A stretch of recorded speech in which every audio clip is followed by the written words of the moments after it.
In the Mexican town of Tonatico, located about 120 kilometers south of Mexico City, most residents have a long family history of migration to the United States.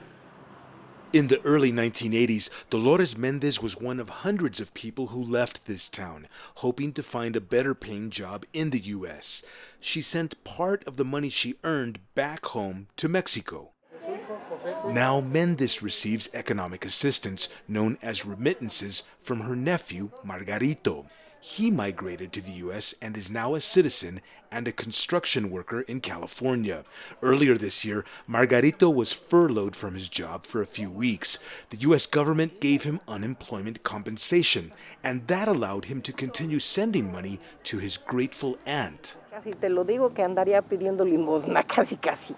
Without his remittances, I would have to go out and beg for money.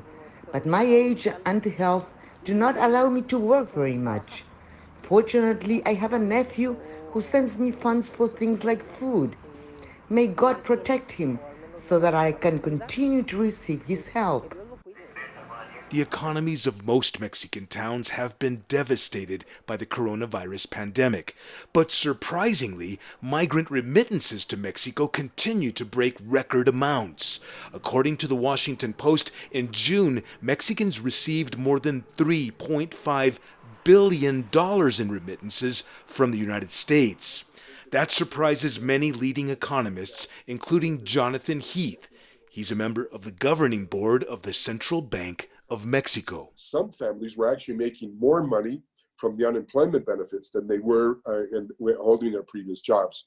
And so we think that that's one of the main explanations of why remittance flows to families actually maintains its same pace.